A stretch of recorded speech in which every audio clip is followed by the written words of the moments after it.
사도행전 16장 6절에서 10절 말씀입니다. 제가 가진 성경은 신약성경 215쪽에 있습니다. 사도행전 16장 6절부터 제가 봉독하겠습니다. 성령이 아시아에서 말씀을 전하지 못하게 하시거늘 그들이 부르기아와 갈라디아 땅으로 다녀가 무시아 앞에 이르러 비두니아로 가고자 애쓰되 예수의 영이 허락하지 아니하시는지라 무시아를 지나 드로아로 내려갔는데 밤에 환상이 바울에게 보이니 마케도니아 사람 하나가 서서 그에게 청하여 이르되 마케도니아로 건너와서 우리를 도우라 하거늘 바울이 그 환상을 보았을 때 우리가 곧 마케도니아로 떠나기를 힘쓰니 이는 하나님이 저 사람들에게 복음을 전하라고 우리를 부르신 줄로 인정함이러라. 아멘. 많은 사람들이 미래에 관한 하나님의 뜻을 알고 싶어 합니다. 어떤 사람들은 내 아들, 딸을 입학원서를 어떤 대학에 넣어야 합격할 것인가 궁금해하기도 하고, 어떤 사람들은 내가 무슨 직업을, 무슨 일을 하여야 돈을 잘 벌 수 있을까 궁금해하기도 합니다. 저는 오랫동안 대학에서 근무하면서 기독교인 학생들을 신앙적으로 대학에서 지도해 본 경험이 있습니다.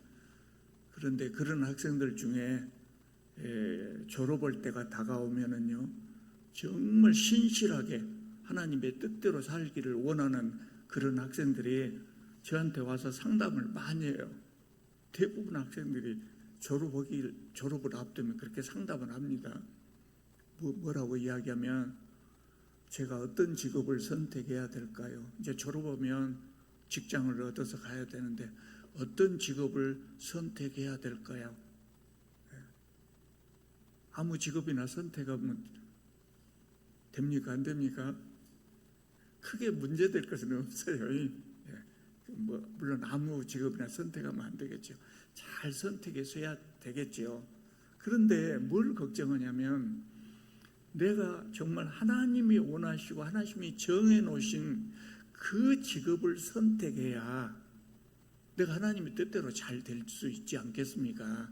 만약에 그 직업이 아닌 다른 직업을 선택했다면 내가 이 직업에서 성공할 가능성이 그만큼 줄어들고, 그 실패하면 그때 다시 하나님의 뜻에 맞는 그 직업을 선택해야 되는데, 그 내가 하나님이 정한 길로 반드시 이렇게 가야 잘 갈 텐데, 이렇게 다른 데로 갔다가 하나님이 이렇게 그 길 잘못됐다, 요리 가라 그러면 이렇게 돌아간 것만큼 손해지 않습니까? 그렇게 하나님의 뜻을 미리 알고 직업을 선택할 수 없을까요? 학생들이 자꾸 이런 말을 물어봅니다. 여러분, 우리는 하나님의 뜻을 어떻게 알 수 있을까요? 오늘 이 이야기를 좀 하려고 합니다. 자, 본문으로 돌아가세요. 바울과 바나바가 1차 전도 여행을 마치고 본래 교회였던 수리아의 안디옥 교회에 가서 가르치고 있었어요. 그때 이제 우리가 지난주에 잠깐 이야기했죠. 율법주의자들이 갈라디아 지방 교회를 방문해 가지고 뭐라고 이야기합니까? 율법에 따라서 할례를 받지 않으면 구원받을 수 없다, 이렇게 가르쳤다고. 갈라디아 교회가 어떤 교회입니까? 사도 바울이 1차 전도 여행 때 개척해 놓은, 만들어 놓은, 세워놓은 그런 교회들이란 말이에요. 그런데 어느새 그까지 율법주의자들이 지금 간 겁니다. 사도 바울이 전도 여행에서 돌아온 것이 서기 46년이었다 그랬어요. 46년. 근데 그 직후에 이런 일이 벌어진 겁니다. 사도 바울이 그것을 알고 48년도에 갈라디아서를 기록해 가지고 그 갈라디아 지방의 교회에 보냈어요. 그것이 아니다, 그건 잘못된 것이다, 그 말을 따르지 말고 내가 전해진 대로 오직 예수님만 믿고 예수님의 의뢰로 구원받도록 해라. 이렇게 이제 편지를 써서 보냈단 말이에요.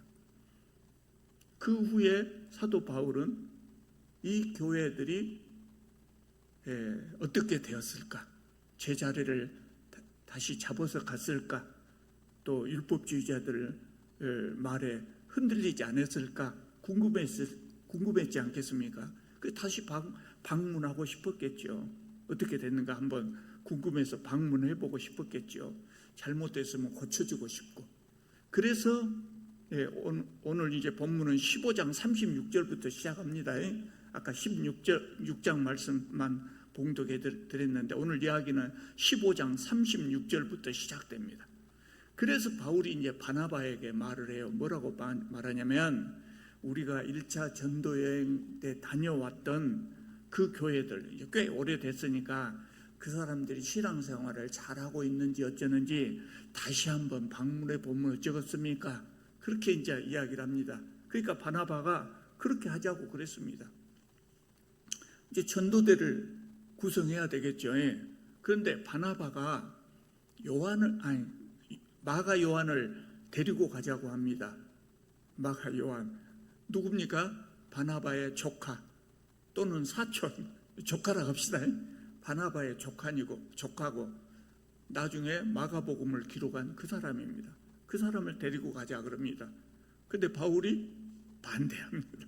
왜 반대했어요? 1차 전도여행 때 힘들다고 중간에 도망가 버렸거든요. 왜 또 데리고 가면 또 도망가 보면 어쩔 것이냐. 그래서 반대를 했어요. 그래갖고 두 사람이 심하게 다퉜답니다. 그 일로. 그래서 결국은 그러면 따로 가자. 따로 가게 됐어요. 잘 됐습니까? 잘못됐습니까? 다투고 헤어진 것은 참 안타까워요. 그런데 전도대가 두 팀이 되었다 한 것은 나쁠 것 없지요. 전도대가 두 팀이 이제 된 겁니다. 그래서 바나바는 마가를 데리고 배를 타고 남쪽으로 가고 지난번에 갔던 구브로 섬으로 이제 갔어요. 그 후로는 사도행전에 바나바의 이야기가 더 나오지 않습니다. 누가가 바나바의 그 후의 사정은 정보를 얻지 못한 것 같습니다. 더 이상 사도행전에 나오지 않습니다. 그리고 이제 바울은 어떻게 됐습니까? 바울은 실라라고 하는 사람하고 함께 전도 여행을 떠났다 그랬어요. 실라라는 사람하고 전도대를 구성한 거예요. 실라가 누굽니까? 기억나십니까? 지난주에 잠깐 나왔어요. 지난주에 15장에서 안디옥 교회는 바울과 바나바를 예루살렘에 파송해 갖고 뭘 물어봤지요? 율법주의자들이 율법의 가르침대로 할례를 받아야 한다니까 이거 어떻게 하면 좋겠습니까? 예루살렘 교회 가서 물어보라겠잖아요. 그때 예루살렘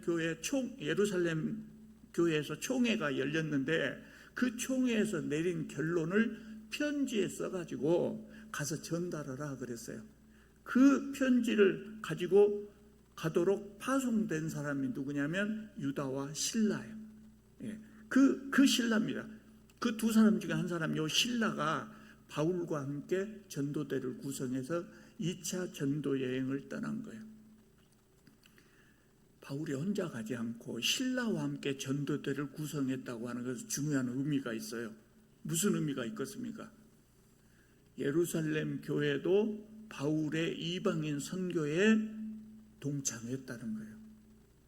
예루살렘 교회 대표로 신라가 바울과 함께 전도대를 구성한 겁니다.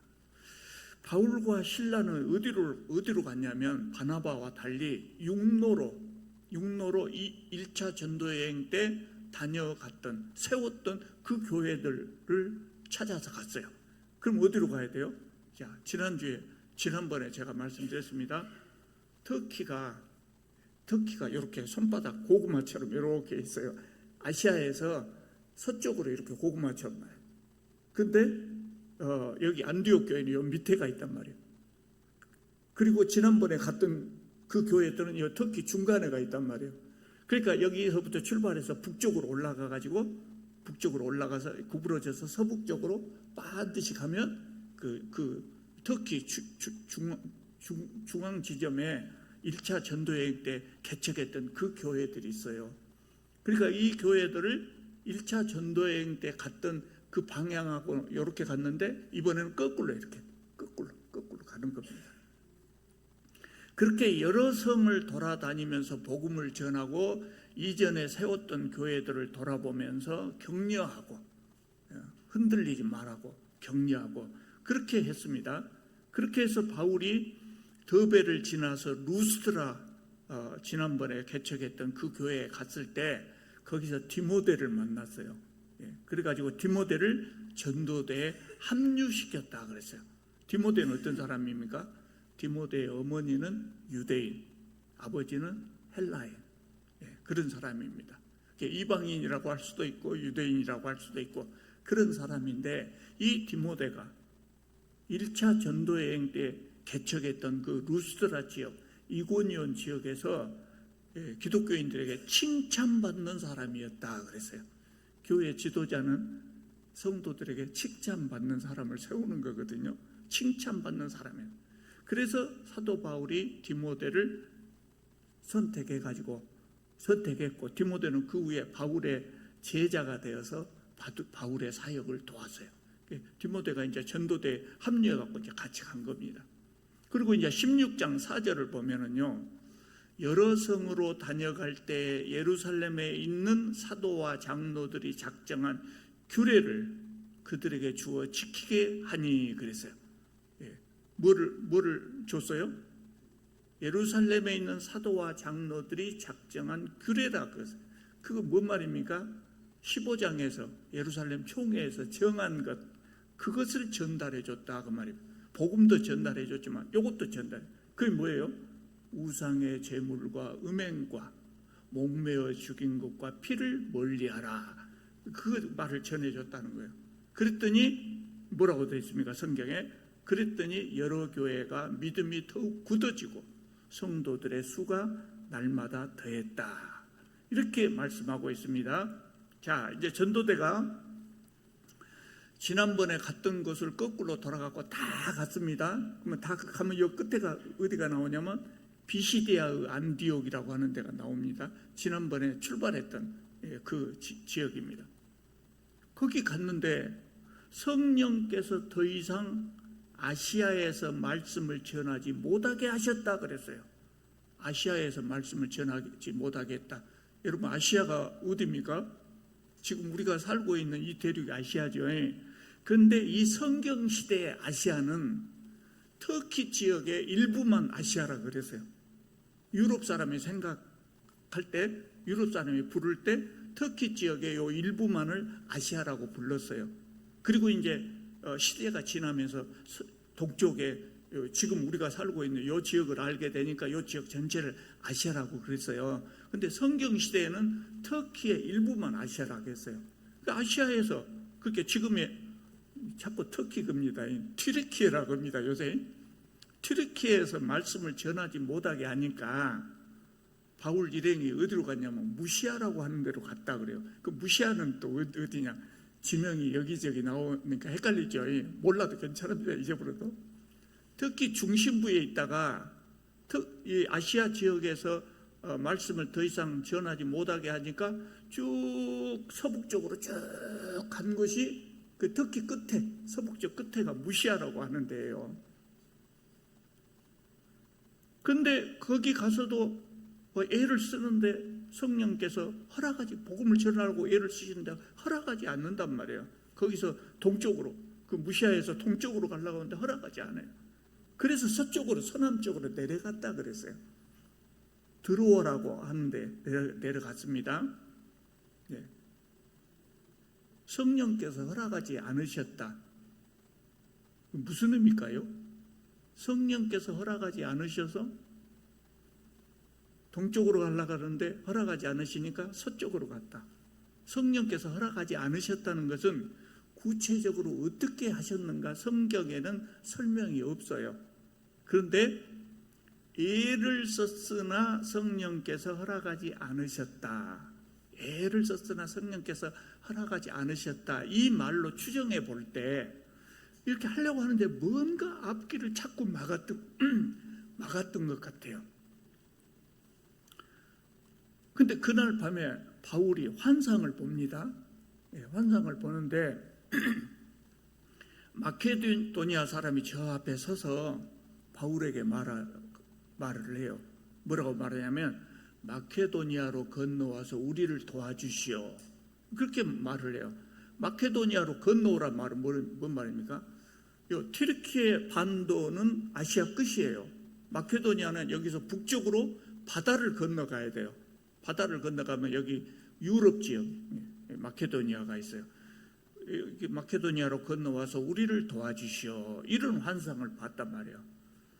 그래서 하나님께서 사도 바울이 생각하기에 하나님께서 마케도니아로 가가지고 복음을 전하라고 하시는 것이구나. 그렇게 알고 그렇게 가기로 작정했다. 그것이 이제 여기 나온 말씀입니다. 자, 여기서 이 말씀에서 10절 말씀에서 우리가 한 가지 주의 깊게 볼 것이 있는데 거기에 우리라고 하는 단어가 나와요. 우리. 바울이 그 환상을 보았을 때 우리가 마케도니아로 떠나기를 힘쓰니 그랬잖아요. 우리. 지난번에 이거 잠깐 말씀드렸어요. 사도행전에는 이제까지 성경을 기록할 때 3인칭으로 기록했어요. 그래서 바나바와 바울이 어떻게 했다든가 바울과 바나바가 어떻게 했다 이렇게 기록되어 있는데 여기는 우리가 이렇게 기록되어 있단 말이에요. 그 말은 무슨 의미예요? 사도행전을 기록한 사람이 전도대에 드디어 합류했다 그 말이에요. 누굽니까? 누가가 전도대에 합류했어요.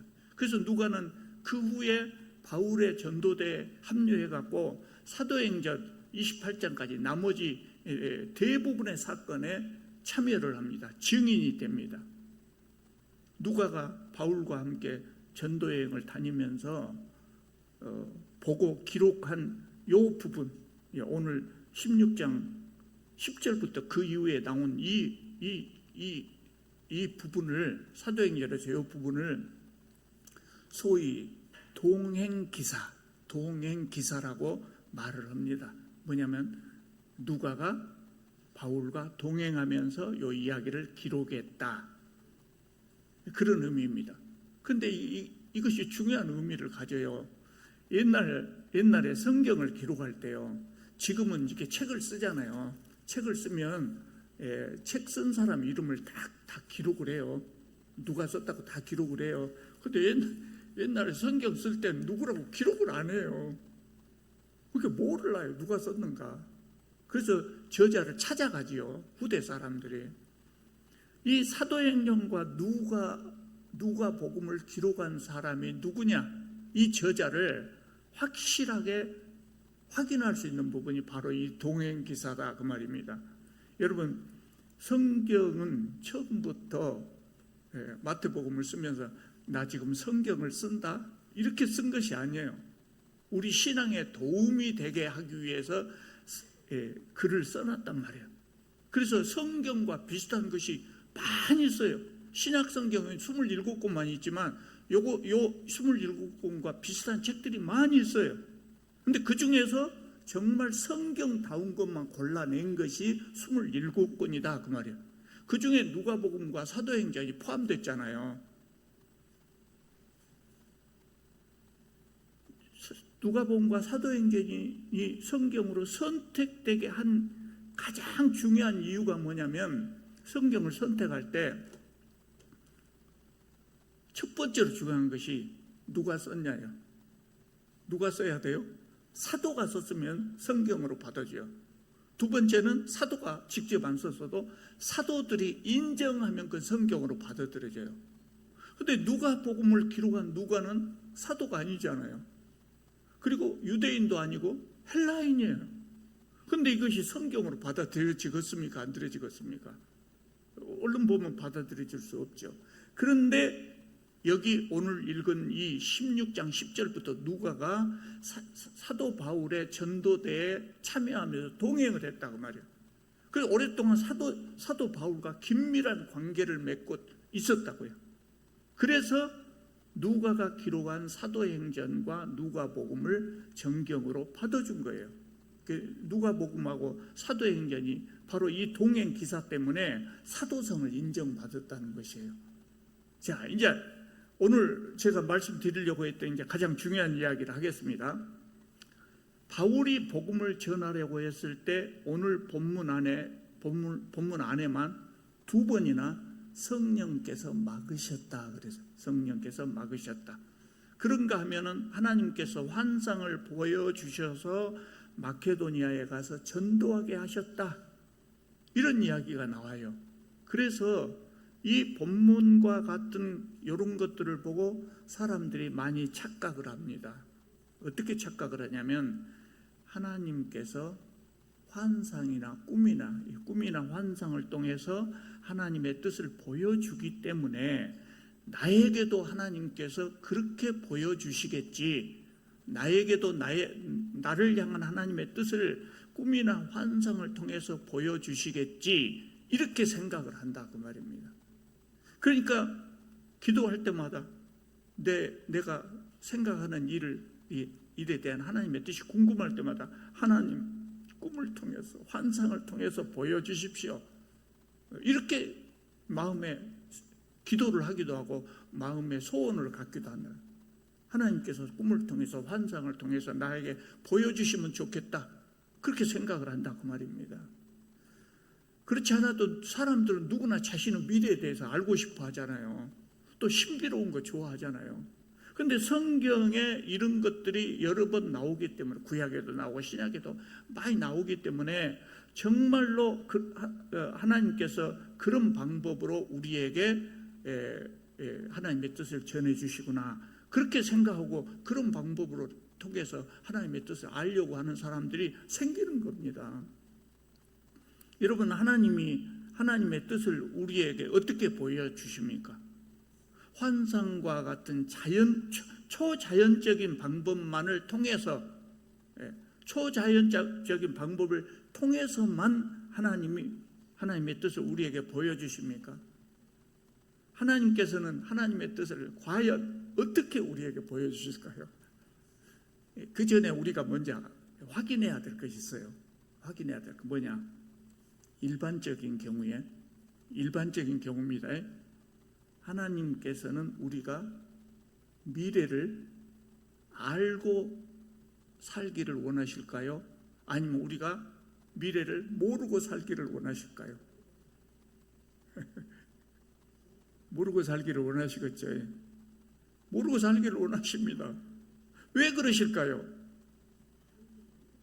알고 살기를 원하셨다면 우리를 그렇게 만드셨을 거 아니에요. 여러분, 미래 알아요? 몰라요? 다 모르지 않습니까? 5분 후 10분 후에 일어날 일들 우리가 알 수 있습니까? 모릅니까? 모르고 살아요. 하나님께서 우리를 그렇게 만들어 놓으셨다고요. 그러면 이렇게 살라는 거예요. 하나님께서 우리가 미래를 알고 살기를 원하셨다면은 우리가 길을 갈 때 쫙 100m 멀리까지 이렇게 보면서 가듯이 10분 후 20분 후를 알면서 갈 것 아닙니까? 근데 하나님은 우리를 그렇게 만들지 않으셨다고요. 그러면 어떻게 살아야 됩니까? 그냥 이렇게 살아야 돼요. 그냥 이렇게 미래에 대해서 모르고 사는 것이 자연스럽다는 거예요. 그렇기 때문에 억지로 기어이 미래를 알려고 해서는 안 된다. 그건 하나님의 영역이에요. 하나님의 영역. 옛날 사람들은 요거를 뭐라 했냐면요, 천기누설이라고 그래요. 천기누설. 다만 하나님께서 우리 미래를 우리를 모르고 살게 만들어 놓으셨다 하더라도 우리는 하나님께서 주신 판단력으로 미래의 일을 예측하면서 살아야 돼요. 미래의 일을 예측하면서 하나님이 주신 그 능력의 범위 내에서 미래를 예측하면서 살아야 돼요. 전혀 미래를 생각도 않고 살면 바보같이 살죠. 미래를 예측하면서 살아야 돼요. 그런데 하나님께서 알려주시지 않은 것을 기어이 알아야 되겠다. 그러면 이제 문제가 발생할 수 있는 것이에요. 하나님께서 초자연적인 방법으로 하나님의 뜻을 정하는 것은 그런 경우가 있어요. 있죠? 어떤 경우? 정말 특별한 경우. 정말 특별한 경우. 일반적으로는 알려주지 않다고요. 아주 특별한 경우에 하나님께서 꿈이나 환상을 통해서 알려주시는데 그것을 우리는 일반화해서는 안 된다고 말해요.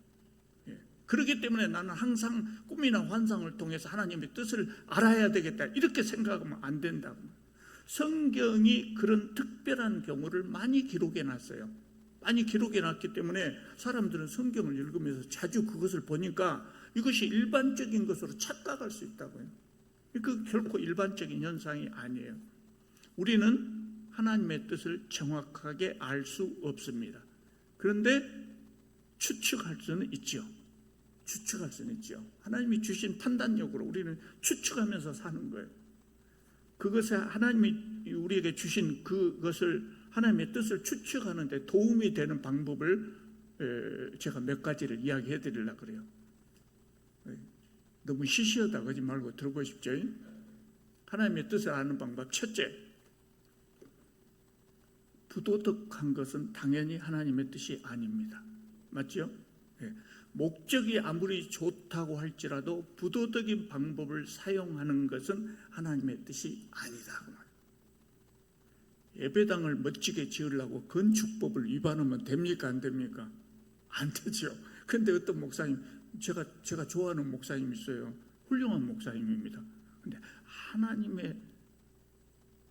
하나님의 일을 위해서 예배당을 지으니까 조금 이 정도는 괜찮겠지? 건축법 어겨가지고 계속해서 구청에서 나와갖고 뜯으라고 합니다. 뜯을 수도 없어요. 뜯으면 다시 예배당 지어야 돼요. 얼마나 괴롭겠습니까? 이런 것은 하나님의 뜻이 아니다. 하나님의 일을 하기 위해서라고 할지라도 그래서는 안 된다. 하나님의 일을 하기 위해서라면 더욱이 그것을 해서는 안 된다. 부도덕한 것은 하나님의 뜻이 아니다. 두 번째로 남을 해롭게 하는 것, 하나님 뜻입니까? 아닙니까? 아니겠죠. 당연히 결정했는데 계속해서 내 마음에 찜찜하고 편하지 못하다. 이것도 하나님의 뜻이 아니라고 볼 수 있어요. 세 번째, 오늘 본문에 나온 것처럼 내가 무슨 일을 하려고 하는데 자꾸만 막혀요. 자꾸만 막혀. 그럼 어떻게 해야 돼요? 돌아가요. 하나님의 뜻이 아닐 수가 있어요. 하나님의 뜻이 아닐 수 있고 지금은 때가 아니다. 그럴 수도 있어요. 그러니까 돌아가야 돼요. 우리 학생들이 그래요. 내가 들어가고 싶은 회사가 있어. 내가 꼭 졸업하고 꼭 들어가고 싶은 회사가 있는데 내 실력으로는 안 되는 겁니다. 그럼 어떻게 해야 돼요? 때길이 아니죠. 그럴 때는 차선을 선택해야죠. 그냥 포기하란 말이 아니라 최선을 다해도 안 될 때는 계획을 바꿔야 한다 그 말입니다. 오늘 본문에 나온 말씀이 그 말씀이에요. 네 번째, 가능한 한 모든 정보를 수집하고 판단을 하는 겁니다. 그래서 그때까지 알고 있는 모든 신앙 지식, 또 세상에서 배운 일반 지식 이런 것을 근거로서 판단을 하는 겁니다. 그렇게 판단하면서 내가 세운 계획이 하나님의 말씀, 내가 평소에 읽은 하나님의 말씀과 조화를 이루는가, 혹은 하나님의 말씀에 어긋나지는 않는가, 이거 살펴봐야 됩니다. 그래서 우리가 하나님의 말씀을 공부하는 거예요. 여러분 이거 공부 열심히 해갖고 천국 들어갈 때 시험 볼 겁니까? 그거 안 그래요. 우리가 하나님의 뜻대로 살기 위해서 이걸 공부를 하는 것이란 말이에요. 그래서 성경 말씀에 비춰서 내가 세운 계획이 어긋난 것인가 아닌가를 살펴봐야 돼요. 근데 그것만 보는 것이 아니라 또 뭐를 봐야 돼요? 그때까지 내가 세상을 살아오면서 공부한 모든 지식을 다 동원해서 판단을 하는 거예요. 내가 알고 있는 것이 너무 부족하다고 생각하면 어떻게 하면 좋을까요? 전문가를 찾아가서 물어본 것도 좋아요. 좋은 방법이에요. 신앙에 대해서 누구에게 물어봐야 되겠습니까?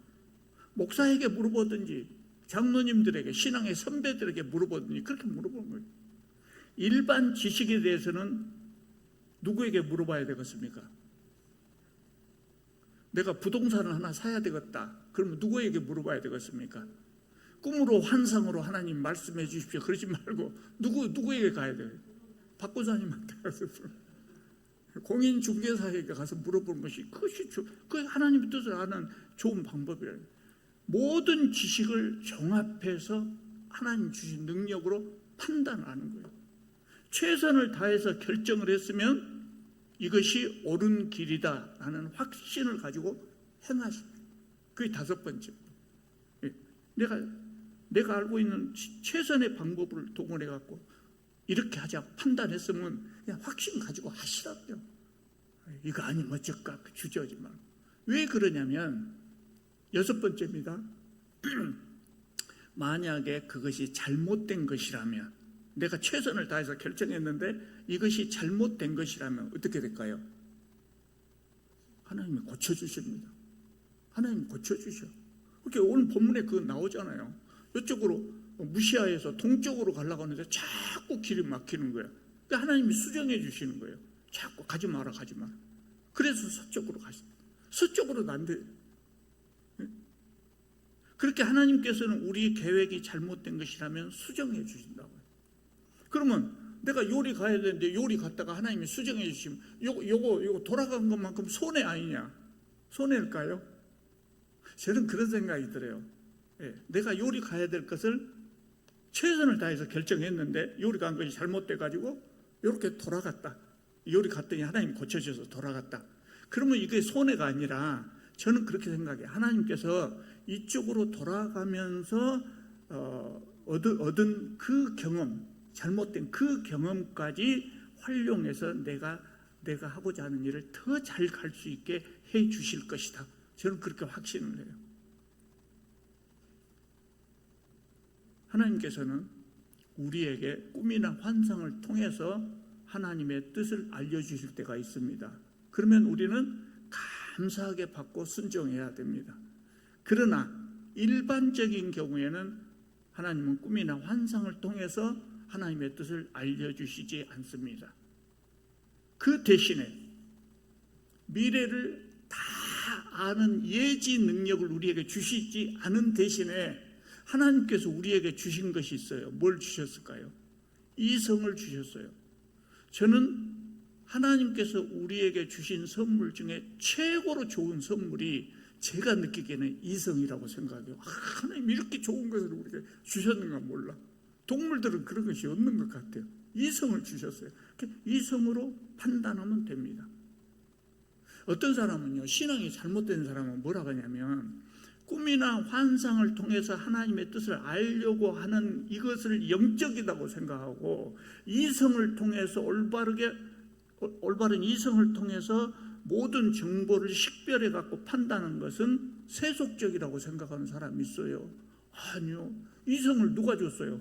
이성을 누가 줬어요? 하나님이 주신 거예요. 하나님과 인간이 가장 닮아 있는 부분이 이렇게 이성을 가지고 판단한다는 거예요. 그렇기 때문에 우리는 일반적인 경우는 이성으로 판단하고 분석해서 하나님의 뜻을 알아야 하는 것이죠. 여러분 미래에 대해서 알고 싶죠. 그것이 왜냐하면 앞날에 대해서 걱정이 있기 때문에 그래요. 근데 여러분 앞날에 대해서 걱정하지 마십시오. 너무 많이 걱정하지 마십시오. 하나님께서는 우리들이 정말 아름답고 행복한 삶을 누리시기를 원해요.